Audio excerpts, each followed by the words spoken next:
ton amour. Oh mon bébé de nounouche d'amour.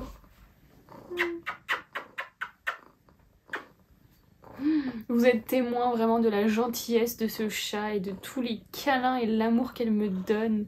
Hello, aujourd'hui on se retrouve pour faire une FAQ et je vais répondre à toutes les questions que vous m'avez posées.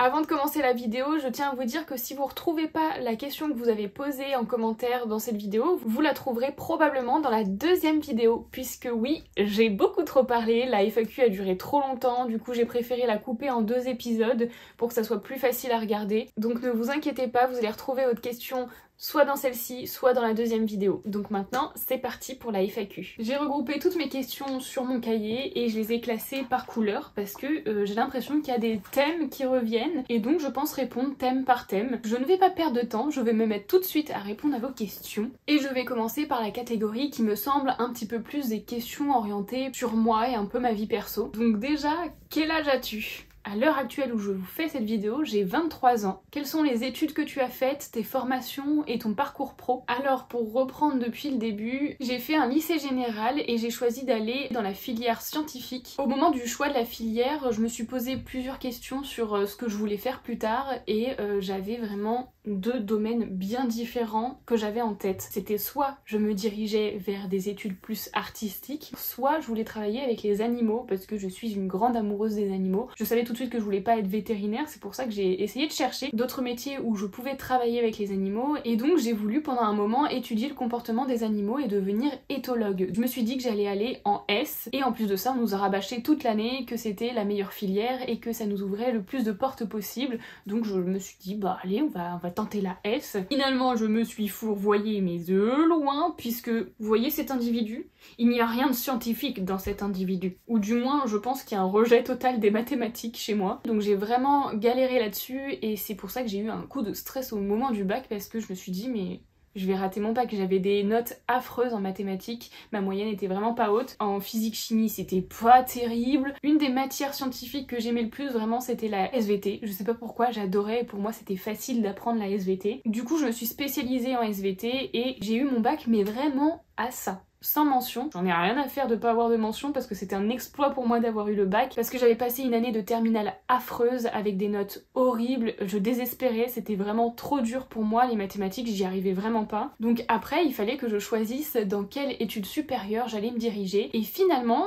j'ai testé le côté scientifique et je me suis dit que c'était pas fait pour moi, donc j'ai abandonné l'idée d'aller travailler et d'analyser les comportements animaliers parce que je voulais pas continuer à faire des études. Donc finalement ce qui me restait c'était mon intérêt pour l'art et je me suis dit bah let's go, on a tenté l'un, maintenant on tente l'autre. Je suis originaire de la région parisienne, du coup bah j'ai choisi d'aller dans une école à Paris. J'ai tenté de rentrer dans les écoles publiques d'art, je me suis vue les portes fermées au nez, je pense qu'à ce moment-là j'avais pas un book extraordinaire, je passais pas mon temps à dessiner, du coup j'avais pas pu... Je vous retrouve bien plus tard parce que j'ai eu un problème de stockage, mon téléphone n'avait plus de place et donc ça a dû couper au milieu de ma vidéo. Donc j'ai à peine commencé de répondre à mes questions pour la FAQ que du coup j'ai dû arrêter. Et ça a mis un certain temps avant que je puisse avoir un peu de stock dessus. Donc je me suis dit que c'était pas grave, que j'allais faire cette vidéo en petits bouts. Donc là on est le soir, on est dans mon lit et je m'apprête à essayer de faire une feuille en crochet car j'ai fait une petite rose marque-page à glisser dans un livre et je me suis dit que ça serait sympa de rajouter une petite feuille par ici. Donc il me semble qu'on en était à mes études sup. Une fois après le lycée, j'ai décidé d'aller dans une école d'art. J'avais tenté de rentrer dans une école publique à Paris, sauf que bien évidemment il y avait trop peu de place pour trop de demandes, du coup je n'ai pas été sélectionnée et j'ai dû aller dans une école privée. Donc je suis rentrée dans cette école, je commençais un bachelor dans la filière illustration et animation. J'ai passé les 3/4 de l'année là-bas. Je dis les 3/4 parce qu'en fait je me suis arrêtée un petit peu avant la fin. Ma première année d'études sup c'était la première année du Covid et donc le Covid est arrivé et à ce moment-là on commençait à tous faire cours à distance. Je commençais à me poser beaucoup de questions en fait finalement sur mon avenir dans l'école, si j'avais envie de continuer vraiment les cours ou pas parce que finalement je ne m'y plaisais pas vraiment et les cours ne m'intéressaient pas autant que ce que je pensais que ça allait m'intéresser, dans le sens où on n'apprenait pas forcément ce que je voulais apprendre. Je pensais qu'on allait apprendre des techniques et des trucs bien précis, même pourquoi pas aussi à apprendre le métier d'illustrateur. En fait finalement l'année n'a été que de nous donner des devoirs, rendre beaucoup de travaux, et en fait on n'apprenait rien à part la pratique du dessin. Vous me direz c'est déjà pas mal. Je suis assez d'accord parce que tout le monde n'avait pas le même niveau dans la classe. Il y avait des gens qui commençaient un petit peu de zéro et qui devaient apprendre toutes les bases. Donc c'est la moindre des choses dans une école d'art d'apprendre à dessiner. Mais finalement il y avait que ça. Il n'y avait pas d'autres informations intéressantes sur le métier et ça m'épuisait en fait de devoir rendre énormément de travaux parce que c'était une charge de travail assez conséquente sur des petits laps de temps. Donc en fait je rendais des devoirs et j'étais pas fière de moi de ce que j'avais fait parce que j'ai été trop prise par le temps et je devais finir vite. Donc j'étais frustrée de pas pouvoir mettre tout le temps que j'avais besoin sur un projet et vraiment être fière de moi parce qu'il rend bien et que je me suis pas précipitée. Et en plus parallèlement à ça, j'ai commencé à développer une sorte d'anxiété en fait à devoir aller à Paris tous les jours, prendre les transports et tout, ce qui faisait que j'étais très stressée au quotidien et je commençais à plus trop le supporter. Je commençais à traîner un petit peu sur les réseaux sociaux et à regarder ce qui se fait dans le milieu de l'illustration sur les réseaux et je suis tombée sur Katnip, qui est une illustratrice anglaise il me semble, qui fait des petits personnages super mignons dans un univers propre à elle et qui est très kawaii et super mignon avec des couleurs pastel. Et avec elle j'ai découvert qu'on pouvait réaliser des produits dérivés en fait de nos propres illustrations,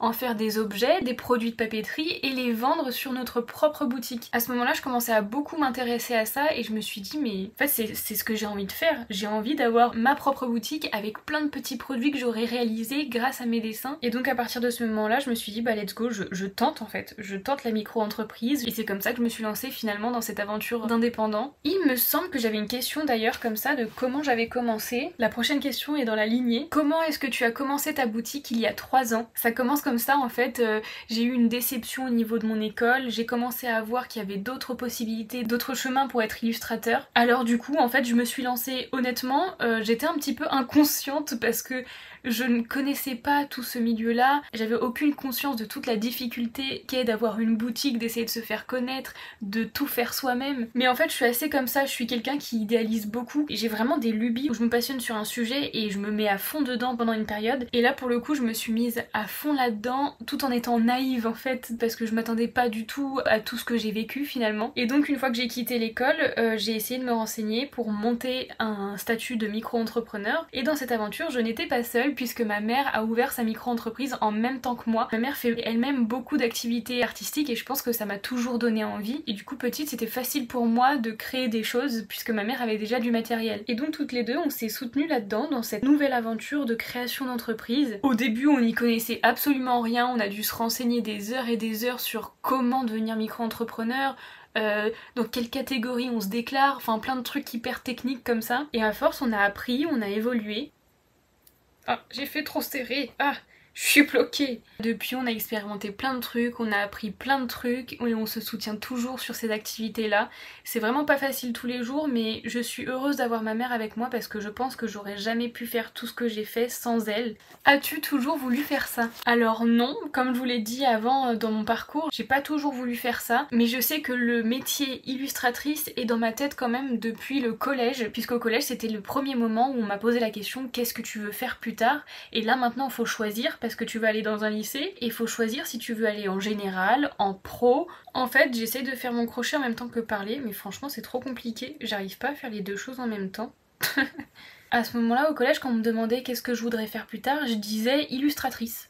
Mais en réalité j'avais pas trop d'idée de ce que c'était que être illustratrice, juste je savais que je voulais dessiner parce qu'en fait c'était la seule chose qui me différenciait entre guillemets avec les autres autour de moi, où je savais que je maîtrisais peut-être mieux que les personnes de mon âge parce que j'avais des compliments dès que je dessinais un truc sur le bord de mon cahier. Du coup j'ai vite compris que c'était une de mes facilités et que j'aimais faire ça, donc je me suis pas trop posé de questions à ce moment là pour un métier. Je me suis dit bah qu'est-ce que t'aimes et qu'est-ce que tu fais mieux que les autres, et bah voilà c'était ça, donc je me suis dit que j'allais devenir illustratrice. Mais à ce moment là dans ma tête c'était pas vraiment quelque chose que je considérais comme vraiment sérieux, je savais pas trop encore ce que j'allais faire. Pour moi choisir un métier c'était encore trop loin, il y avait encore tout le lycée à faire, et donc ensuite comme je vous ai dit après au lycée j'ai voulu devenir éthologue, donc j'ai pas toujours voulu faire ça mais c'est quand même présent depuis très longtemps. Quelles sont tes passions en dehors de la création artistique visuelle? Alors moi mes passions, franchement j'ai l'impression de pas en avoir d'autres et à la fois j'ai l'impression d'en avoir des millions parce que ma passion principale forcément c'est le dessin, la peinture, mais en fait de façon générale j'ai envie de dire que je suis une passionnée par tout ce que je peux créer de mes mains. Vous voyez la preuve, je suis en train de faire du crochet, j'adore faire des choses par moi-même en fait. À la fin quand j'ai réussi à le faire, je suis super fière d'avoir commencé quelque chose que je connaissais pas bien, d'avoir persisté, d'avoir progressé et de finir par quelque chose qui ressemble à quelque chose. Donc là en ce moment en autre passion j'ai le crochet, je suis en train de réaliser plein de petits marque-pages comme ça, là c'est une rose mais j'ai fait une citrouille, j'ai fait un champignon, j'ai fait une autre fleur et je fais tout ça pour l'anniversaire d'une copine parce que ça me fait plaisir de faire du crochet et en plus je trouve ça vraiment chouette d'avoir des cadeaux faits main. Donc ouais en fait tout ce qui est créatif et que je peux faire de mes propres mains, j'aime faire ça. J'ai aussi une petite mini maison que je fais, alors ça fait peut-être 2 ans que je l'ai et j'avance vraiment pas bien vite parce que j'ai pas trop le temps. Mais quand je trouve le temps, je suis trop contente de le faire. Sinon, à une période de ma vie, je faisais un peu de skate. C'est un petit peu plus trop d'actualité parce que je sors plus beaucoup avec mon skate, quasiment plus en fait. Mais ça a quand même fait partie un petit moment de ma vie. Et je sortais dehors le soir avec des copains et puis on allait juste rouler. Je faisais pas forcément du skate freestyle. Ça, j'ai toujours été trop peureuse pour faire ça et de me casser un truc. J'étais plus la skateuse qui se baladait, qui roulait quoi. J'adorais faire ça l'été. Vous savez pas à quel point j'ai la nostalgie d'un soir d'été où il fait bon, il fait chaud, qu'il y a encore un peu de luminosité et que t'es sur une grande route lisse et que tu peux rouler avec de la musique dans ton sac à dos, franchement, c'était le bonheur. Donc voilà, c'est à peu près mes passions en dehors de mon activité d'illustratrice. As-tu des projets vacances? Et cette question, elle me fait un peu rire parce qu'en fait, j'ai absolument pas pensé à des projets vacances. En fait, dans le sens où j'ai pas les moyens pour le moment de partir où je veux, faire ce que je veux. Donc j'y réfléchis pas plus que ça. Mes prochaines vacances, ça sera certainement pendant la période de Noël et je vais faire un petit peu comme d'habitude, aller voir ma famille. Parce que j'habite assez loin de mes grands-parents, de mes oncles, de mes tantes et chaque année pour Noël et l'été, avec mes parents et mon frère, on va leur rendre visite. Voilà ce qui est prévu pour mes prochaines vacances, mais c'est quelque chose d'habituel. Mais sinon, en projet d'autres vacances, oui, j'aimerais bien découvrir de nouveaux pays. Je suis encore jamais sortie de la France, donc ça serait un projet, mais c'est absolument pas actuel et pour le moment j'y réfléchis même pas parce que j'ai juste pas les moyens. La prochaine question, c'est quels sont les illustrateurs, youtubeurs ou artistes qui t'inspirent? Alors déjà, on va faire par catégorie. En tant qu'illustrateur ou illustratrice qui m'inspire, franchement ma première inspiration c'était Catnip, comme je vous l'ai dit, c'est elle qui m'a fait découvrir qu'on pouvait avoir une boutique et vendre des produits sur lesquels on a appliqué nos dessins. Donc ça a été ma première source d'inspiration. À l'heure actuelle, c'est plus trop le cas, je regarde beaucoup moins. J'adore le travail de Maxine V. Je trouve ses illustrations toujours très poétiques et super mignonnes et elle maîtrise quelque chose que moi j'ai du mal à maîtriser et que je trouve fascinant. C'est vraiment créer tout un décor et une ambiance et se sentir vraiment projeté dans cette ambiance quand on regarde ses illustrations. La composition est géniale, les couleurs sont géniales, franchement moi j'adore ce qu'elle fait. J'aime beaucoup aussi le travail de Sarah Tepes, mais pour le coup j'adore ses croquis. Quand on la voit faire du dessin, on a l'impression que c'est super facile pour elle et que ses croquis rendent tous super bien, mais en même temps elle a une pratique tellement énorme de croquis que du coup forcément chacun de ses croquis sont incroyables. Et j'aime beaucoup d'ailleurs comment elle fait ses personnages, je trouve qu'ils sont hyper reconnaissables, c'est-à-dire qu'on va me montrer plusieurs dessins de personnes différentes et dans l'eau s'il y a Sarah Tepes, je pourrais la reconnaître rien qu'à son style de dessin sur les traits de ses personnages. Il y a aussi Toshi Hassan, j'adore ses illustrations, c'est un peu pareil que Maxine V, c'est pas du tout le même style de dessin, mais c'est le même style d'illustration. C'est des scènes avec un décor, une ambiance, des personnages et il y a une petite histoire un petit peu fantasy, il y a toujours un petit peu de magie dans ces illustrations et je les trouve vraiment sublimes. J'essaye de regarder sur mon Instagram si j'oublie pas des noms importants. En fait je suis tellement d'illustrateurs et d'illustratrices que je pourrais vous en donner 40 millions. Je suis en train de tomber sur le profil d'une illustratrice que j'ai découvert d'ailleurs il y a pas si longtemps que ça. C'est Runa Maruti et pareil c'est un style d'illustration qui je trouve se rapproche un petit peu de ce que Toshi Hassan peut faire. Et là pour le coup j'aime autant le style de dessin que comment elle les utilise parce qu'elle les met du coup sur des objets de papeterie qu'elle vend également. Il y a des choses qui sont super ingénieuses, par exemple elle vend des marque-pages, c'est des petites poupées comme des fées et je les trouve vraiment trop mignonnes. Sinon en française j'aime bien Kaevan, elle est pas mal connue pour faire des dessins de devanture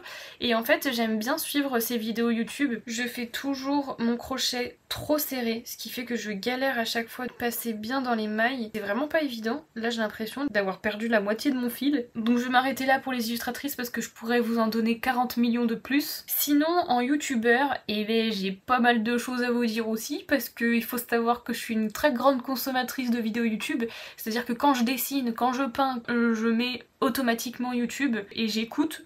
Je dis écouter parce que c'est pas toujours facile de regarder quand je suis en train de faire un truc en même temps.